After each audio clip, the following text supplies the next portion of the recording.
So we were solving this question. तो यहाँ तक हमारा आ गया था sign omega T plus pi by four. इसका मतलब ये दो जो फंक्शन थे हमें इसको हमने रिप्लेस करके और बना दिया। इट इज इक्वल्स टू, साथ में रूट टू तो मल्टीप्लाई में था तो रूट टू को हम नहीं भूल सकते, रूट टू। तो यहाँ पर भी रूट टू, मतलब finally it is equals to root two sine of omega T plus pi by four.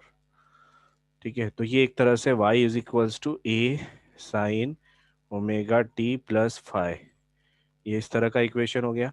यहाँ पर आप एम्पलीट्यूड निकाल सकते हो, इसका एम्पलीट्यूड कितना है कंपेयर करके रूट टू, है ना, ओमेगा की वैल्यू और फाई की वैल्यू बता सकते हो आप कितनी है, पाई बाय फोर।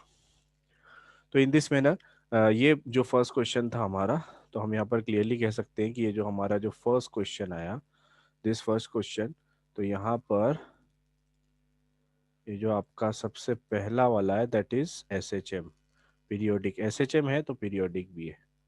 ठीक है, तो यहाँ पर हम कह सकते हैं कि this is S H M. ये पहला वाला जो फंक्शन है this is representing periodic motion. Okay, अब दूसरा वाला फंक्शन देखें तो sine omega T cos two omega T cos four omega T.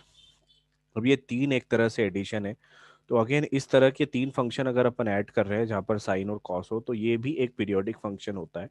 लेकिन सबका एंगुलर फ्रिक्वेंसी, अगर आप देखो कि सबका टाइम पीरियड जो है वो अलग अलग है।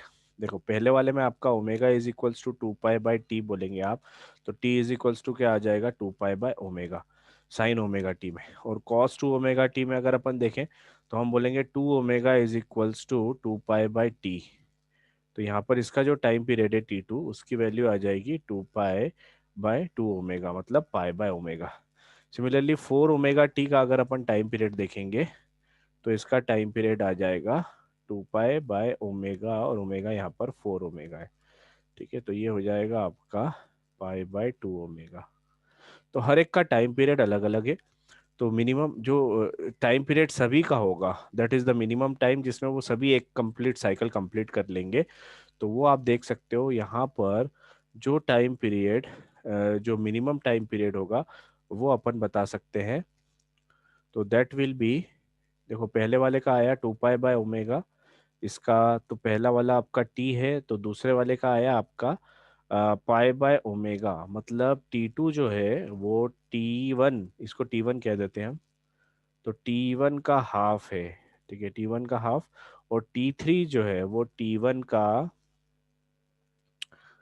पाई बाय टू ओमेगा। ठीक है, तो टू पाई बाय ओमेगा और डिवाइडेड बाय फोर, मतलब टी वन का फोर्थ है। तो टी थ्री वो टाइम होगा जिसमें पूरे इंटरवल कंप्लीट होंगे, तो टू पाई बाय ओमेगा इसका वो टाइम पीरियड होगा जो सभी के लिए कॉमन रहेगा। तो this is also representing periodic function.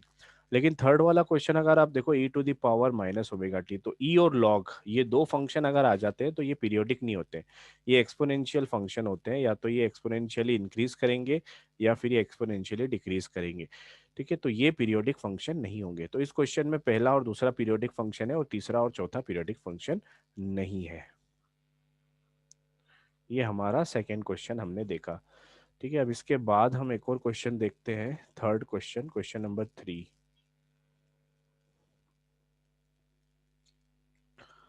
ये सब हम देख चुके हैं किस तरह से इक्वेशन को रिप्रेजेंट करते हैं। Now let's see question number three. देखो which of the following function of time represent simple harmonic motion, periodic but not harmonic, simple harmonic.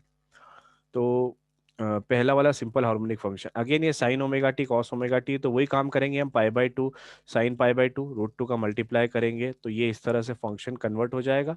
और ये एक साइन फंक्शन है, इसमें ओमेगा टी है और फाई है और रूट टू है। तो आपको पता है, अभी अपन ने जस्ट करके देखा, this is S H M.